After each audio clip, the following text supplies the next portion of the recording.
میرا کلیجہ پھٹ گیا۔ اللہ اکبر، وہ خبر کون سی تھی؟ اس عورت نے کہا کہ تیرا 10 سال کا بیٹا جو جنگل میں لکڑیاں چن رہا تھا، اچانک بھیڑیے نے اس پر حملہ کیا، اسے چیر پھاڑ ڈالا، اسے مار دیا۔ یہ خبر سنتے ہی بے اختیار میں وہاں سے اٹھی، چیخو پکار کرتے ہوئی میں وہاں سے اٹھی، گوندے ہوئے آٹے کو، جلتے ہوئے تنور کو اور صحن میں کھیلتے ہوئے بچوں کو چھوڑ کر میں جنگل کی طرف بھاگی۔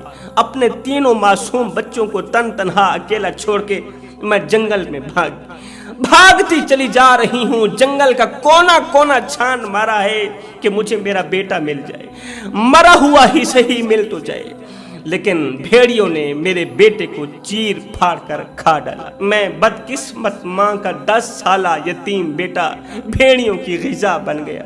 بھیڑیوں نے اسے چیر پھاڑ کر کھا ڈالا ہے۔ جنگل کے اندر مجھے خون کے سوا کچھ نہیں نظر آیا۔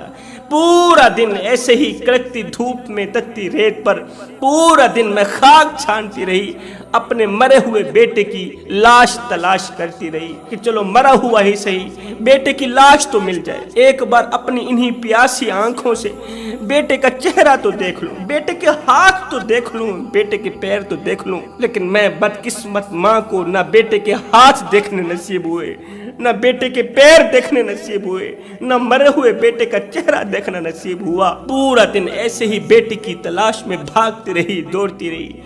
اب مجھے پیاس ستانے لگی۔ پیاس نے میرا اس طرح کا برا حال کر دیا کہ مجھے موت نظر آنے لگی کہ اب اگر مجھے پانی کا ایک گھونٹ نہ ملا تو میں مر جاؤں گی، موت کی دبوچ میں آ جاؤں گی۔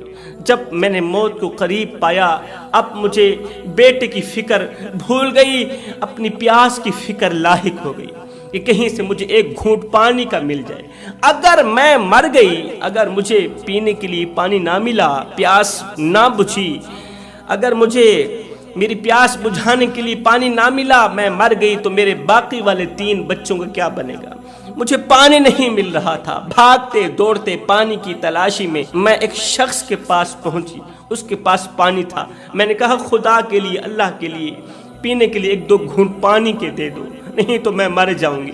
اگر میں مر گئی تو میرے 3 بیٹوں کو کیا بنے گا؟ اے اللہ کے بندے، میں مظلومہ عورت ہوں، دکھوں کی ماری، دردوں کی ماری، دردوں نے مجھے اندر سے کھوکھلا کر دیا ہے، میرا کلیجہ پھٹ گیا، میرا جگرہ پھٹ گیا۔ اب اگر مجھے پانی بھی نہ ملا تو میں مر جاؤں گی، خدا را مجھے پانی کا ایک گھونٹ دے دو۔ ادھر سے میں درد بھری آواز میں پانی مانگ رہی تھی، ادھر سے اس ظالم شخص نے جب میرا چہرہ دیکھا، اللہ تعالیٰ نے مجھے حسن و جمال سے نواز رکھا تھا، تو اس ظالم شخص نے کہا میرے پاس پانی تو ہے اور ہے بھی ٹھنڈا، میرے پاس ٹھنڈا پانی ہے جو تیری خوب پیاس بجھائے گا اگر تو میری ایک بات مان لے تو۔ میں نے کہا کون سی بات ہے، جلدی بتاؤ، مجھے 1-2 گھونٹ پانی کے چاہیے۔ اس نے کہا کہ میری نفس کی خواہش پوری کر دو۔ اچانک میرے دل میں تجھ سے لذت اٹھانے کا شوق پیدا ہوا ہے، میرا یہ شوق پیدا کر دو، میں اپنی نفسانی خواہشات پورا کرنا چاہتا ہوں۔ اے اللہ کے نبی، میں مرتی کیا نہ کرتی، میں نے اس کی شرط کو پورا کیا۔ میری عزت لوٹ لو، میری عزت لے لو، خدا را مجھے 2 گھونٹ پانی کے دے دو۔ میں نے 2 گھونٹ پانی کے پیچھے گناہ کر ڈالا۔ ایک مصیبت ختم نہیں ہوئی تھی، ایک غم ختم نہیں ہوا تھا، دوسرا غم آن پڑا کہ میری عزت بھی لوٹ لی گئی۔ اب اس بہت بڑے گناہ کے بوجھ کو اپنے سر پر لادا، گھر کی طرف رخ کیا کہ پورا دن ہو گیا ہے، میرے بچوں نے کچھ نہیں کھایا ہوگا، گھر کو جاؤں دیکھوں کہ میرے 3 بیٹے کس حال میں۔ اے اللہ کے نبی، بھاگتی دوڑتی گرتی سنبھلتی جب میں نے گھر کی دہلیز پر قدم رکھا، میرے داخل ہونے سے پہلے قیامت میرے گھر کے اندر داخل ہوئی پڑی تھی۔ یہ دن میرے لیے قیامت کا دن تھا۔ اے اللہ کے نبی، جیسے ہی میں نے گھر کی دہلیز پر قدم رکھا، تنور کی طرف دوڑی تو کیا دیکھتی ہوں کہ میرا 2 سال کا جو سب سے چھوٹا بیٹا تھا تنور کے اندر جل کر راکھ ہو گیا۔ وہ کھیلتا کودتا تنور کے قریب گیا نا، روٹیاں اٹھانے لگا تو تنور کے اندر ہی جا پڑا۔ تنور کی بھڑکتی آگ نے میرے بیٹے کو کباب بنا دیا۔ تیسری مصیبت یہ آن پڑی کہ میرا ننھا منھا معصوم سا بیٹا تنور کے اندر جل کر راکھ ہو گیا۔ اب تنور کے اندر سے میں جلی ہوئی کٹی ہوئی ہڈیاں چن چن کر باہر نکال رہی ہوں۔ جب ساری ہڈیاں باہر نکال لی تو دیکھا کہ باقی والے 2 بیٹے نظر نہیں آ رہے تھے۔ ان 2 بیٹوں کی تلاش میں ادھر بھاگتی ہوں، لیکن کمرے کے اندر جب داخل ہوئی تو دیکھا کہ میرا جو 8 سال کا بیٹا تھا وہ سویا ہوا ہے۔ میں نے اسے اٹھایا، اسے سینے سے لگایا، پوچھا بیٹے تیرا چھوٹا بھائی کہاں ہے؟ تیرا سب سے معصوم بھائی تو آگ کے اندر جل کے مر گیا، وہ تو کباب بن گیا، وہ تنور کے اندر جل کر راکھ ہو گیا، اس سے بڑا والا بھائی کہاں ہے؟ اس نے کہا اماں کل ہمسایوں نے جس طرح بکرا ذبح نہیں کیا تھا، آج ہم کھیل رہے تھے، ہم نے چھرا اٹھایا تو میں نے اپنے بھائی کو زمین پر لٹایا، میں نے کہا آؤ میں تمہیں بتاتا ہوں کہ کل ہمسایوں نے بکرا کیسے ذبح کیا تھا۔ تو جس طرح انہوں نے بکرے کے اوپر چھرا پھیرا تھا تو میں نے اپنے ننھے منھے بھائی کو لٹا کر اس کی گردن پر چھرا پھیر دیا۔ میرا بھائی تو مر گیا ہے، میں نے تو بھائی کو ذبح کر دیا ہے، ہائے اللہ مرتے کیا نہ کرتی۔ اب میں دعائیں مانگ رہی تھی، اللہ مجھے موت دے دے، اللہ مجھے موت نہیں دیتا، میرا اندر کھوکھلا ہو چکا ہے، میرا اندر ختم ہو چکا ہے، میں اللہ سے موت مانگتی ہوں، اللہ مجھے موت نہیں دیتا۔ اے اللہ کے نبی بتاؤ مجھ سے بڑی دکھیاری عورت کوئی ہوگی، مجھ سے بڑا دکھوں کا مارا انسان بھی کوئی دنیا میں ہوگا، مجھ سے بڑا پریشان حال انسان بھی کوئی دنیا میں ہوگا۔ اب حضرت موسیٰ علیہ السلام نے پتہ نہیں کیا بتایا ہوگا کہ آپ سے بڑا دکھی انسان بھی دنیا میں کوئی رہتا ہے یا نہیں رہتا، لیکن میرے رسول کریم صلی اللہ علیہ وسلم نے صحابہ کرام کو فرمایا تھا صحابہ تمہیں پتہ ہے وہ عورت کتنی پریشان ہوگی، اس سے بڑا پریشان حال انسان کوئی دنیا میں ہوگا؟ صحابہ کرام نے عرض کی یا رسول اللہ کوئی نہیں ہوگا۔ اب میرے کریم نبی نے فرمایا میں تمہیں بتاتا ہوں اس سے بڑا پریشان حال انسان کون ہوگا، اس سے بڑا دکھوں کا مارا دردوں کا مارا کون ہوگا؟ آپ بھی یہی سوچ رہے ہوں گے کہ اس عورت سے بڑا دکھی انسان تو دنیا میں کوئی نہیں ہوگا، اس سے بڑا دردوں کا مارا، اس سے بڑا پریشان حال انسان تو دنیا میں کوئی بھی نہیں ہوگا جس کے 3 بیٹے ایک ہی دن کے اندر اس طرح بھیانک موت میں مرے کہ سننے والے کی آنکھیں چھم چھم برسنے لگی، اس طرح بھیانک موت میں مرے کہ زمین بھی رو پڑی، آسمان بھی رو پڑا، فرشتے بھی دیکھ رہے ہوں گے تو رو رہے ہوں گے، اس سے بڑا پریشان حال انسان تو دنیا میں کوئی نہیں ہوگا نا۔ اب اللہ کے رسول نے فرمایا صحابہ میں تمہیں بتاتا ہوں اس سے بڑا پریشان حال انسان کون ہوگا؟ فرمایا قیامت کا دن ہوگا، نفسا نفسی کا عالم ہوگا، ہر بندہ ہائے ہائے کی پکار رہا ہوگا، نفسی نفسی کی پکار رہا ہوگا۔ اتنے میں ایک شخص پہاڑ جتنی نیکیاں لے کر، سبحان اللہ، احد کے پہاڑ جتنی نیکیاں لے کر قیامت کے میدان میں اترے گا، لوگ دیکھیں گے اتنی بڑی نیکیاں، لوگ دنگ رہ جائیں گے، حیران رہ جائیں گے، اتنی بڑی نیکیاں لے کر قیامت کے میدان میں اترے گا کہ فرشتے دیکھ کر بھی حیران رہ جائیں گے، اتنی بڑی نیکیاں۔ مگر سنو اتنی بڑی نیکیاں، صحابہ بتاؤ تو صحیح، جس کے پاس احد کے پہاڑ جتنی نیکیاں ہوں گی وہ کتنا بڑا عبادت گزار ہوگا، وہ کتنا بڑا نیکوکار ہوگا۔ صحابہ کرام نے کہا یا رسول اللہ بہت بڑا عبادت گزار، اور اس دن کا خوش قسمت انسان ہوگا، اس دن کا خوش نصیب انسان ہوگا۔ میرے کریم نبی نے فرمایا اس دن کا وہ خوش قسمت انسان نہیں ہوگا، وہی تو پریشان ہوگا، وہی تو غم زدہ ہوگا، وہی تو افسردہ ہوگا۔ قیامت کے میدان میں داخل ہوگا تو اس کے چہرے پر خوشیوں کے آثار ہوگے کہ مجھ سے بڑا خوش قسمت انسان قیامت کے دن میں کوئی ہے ہی نہیں۔ لیکن سنو اس نے دنیا میں کسی کی غیبت کی ہوگی، اس نے دنیا میں کسی کی چغلی کی ہوگی، اس نے دنیا میں کسی کا حق مارا ہوگا، اس نے دنیا میں کسی کی عزت والی پگڑی خاک میں ملائی ہوگی، کسی کی عزت کی دھجیاں اڑائی ہوں گی، کسی کی عزت کی چادر کو گندگی کے ڈھیر میں ڈالا ہوگا، کسی کی بیٹی کی عزت پامال کی ہوگی، اس نے کسی کو تھپڑ مارا ہوگا، ہاتھوں سے کسی کو ایذا دی ہوگی، کانوں سے کسی کی چغلی سنی ہوگی، زبان سے کسی کی چغلی کی ہوگی، کسی کی غیبت کی ہوگی، جھوٹ بولا ہوگا۔ اللہ اکبر، وہ نیکیوں کا پہاڑ لے کر تو آئے گا، مگر سنو جس جس کی اس نے چغلی کی، جس جس کا اس نے دل دکھایا، جس جس کی اس نے جگرے پھاڑے، کلیجے پھاڑے، وہ لوگ حاضر ہو جائیں گے اللہ کے حضور، عرض کریں گے یا باری تعالیٰ اس نے ہمیں دکھ دیا تھا، یا باری تعالیٰ اس نے ہمارا قرض دینا ہے، اس نے ہماری غیبت کی تھی، اللہ فرمائے گا اس سے نیکیاں لیتے جاؤ۔ اب چغلی کی سزا یہ ہے، نیکیاں لیتے جاؤ۔ جھوٹ کی سزا یہ ہے، نیکیاں لیتے جاؤ۔ تمہارے دل توڑنے کی سزا یہ ہے، اس سے نیکیاں لیتے جاؤ۔ تمہاری عزت والی پگڑی خاک میں ملانے کی اس کی سزا یہ ہے، تم اس سے نیکیاں لیتے جاؤ۔ اس نے تمہارا حق مارا، تم نیکیاں لیتے جاؤ۔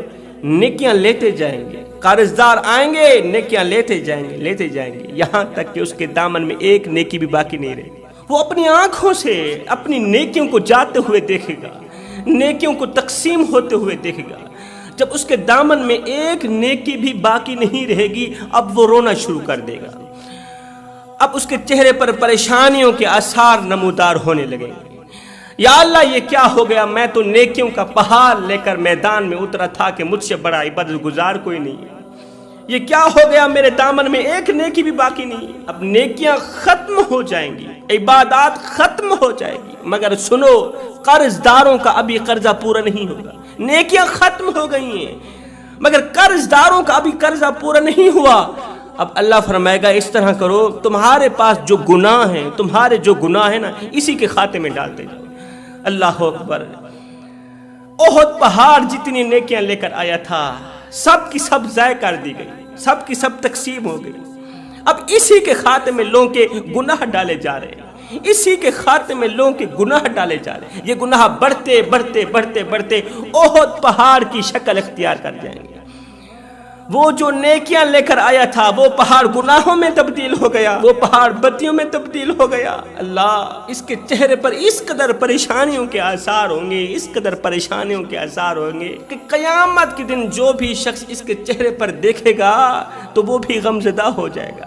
اس کی حالت زار پر اسے رحم آئے گا۔ ہر دیکھنے والا انسان اس کی حالت زار پر افسوس کرے گا۔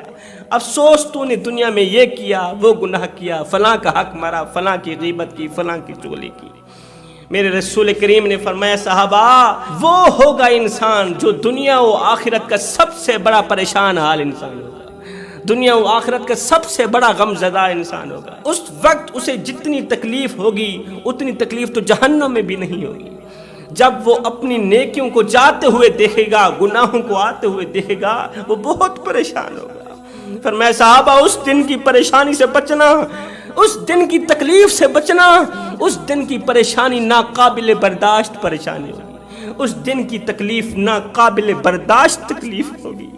حضرت سیدنا موسیٰ علیہ السلام کے پاس ایک عورت آئی، کہنے لگی اے اللہ کے نبی، مجھ سے ایک بہت بڑا گناہ سرزد ہو گیا تھا اور میں نے اللہ کے حضور توبہ کی ہے، آپ بھی دعا کریں کہ اللہ تعالیٰ میری توبہ کو قبولیت کا شرف عطا کرے۔ اللہ کے نبی نے پوچھ ہی لیا، اے عورت بتا تو صحیح، تو نے کون سا ایسا گناہ کیا ہے؟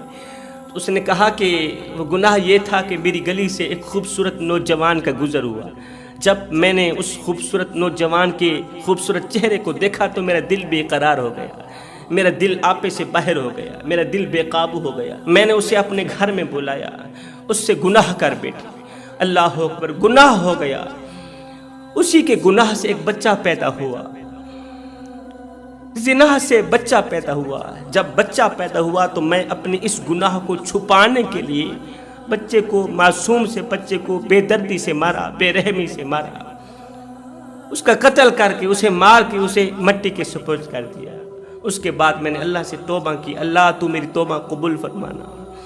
یہ سنتے ہی حضرت موسیٰ علیہ السلام جلال میں، او بدبخت عورت، او بدقسمت عورت، او جہنمی عورت، یہاں سے دفع ہو جا، کہیں ایسا نہ ہو تیرے اس گناہ کی نحوست کی وجہ سے آسمان سے آگ برسے اور ہم بھی آگ کی لپیٹ میں نہ آ جائیں۔ تیرے اس گناہ کی نحوست کی وجہ سے آسمان سے پتھر برسے اور ہم بھی پتھروں کی زد میں نہ آ جائیں، یہاں سے دفع ہو جا۔ اب وہ عورت ٹوٹے ہوئے دل سے روتی ہوئی وہاں سے بھاگی، کہتی جا رہی، ہائے میں کیا کر بیٹھی، ہائے میں کیا کر بیٹھی، اللہ اب تو مجھے معاف نہیں کرے گا، اب میری توبہ قبول نہیں ہوگی نا، اللہ اب تو میں قیامت کے دن جہنم میں جاؤں گی نا۔ یہ عورت روتی ہوئی، چیختی ہوئی، چلاتی ہوئی گھر کی طرف بھاگی۔ ادھر سے حضرت جبریل علیہ السلام وحی لے کر حضرت موسیٰ علیہ السلام کی خدمت میں حاضر ہوئے۔ موسیٰ، اللہ فرما رہا ہے تو نے ایک توبہ کرنے والی میری بندی کا دل توڑ دیا، ہائے اللہ، تو نے مجھ سے صلح کرنے والی بندی کا دل توڑ دیا۔ موسیٰ ایک توبہ کرنے والی کو تو نے خالی ہاتھ واپس کیوں بھیج دیا؟ موسیٰ ہم نے تجھے دل جوڑنے کے لیے پیدا کیا ہے، توڑنے کے لیے پیدا تو نہیں کیا نا۔ اے موسیٰ کیا تو نے اس سے بھی بدتر گناہ کرنے والا نہیں دیکھا؟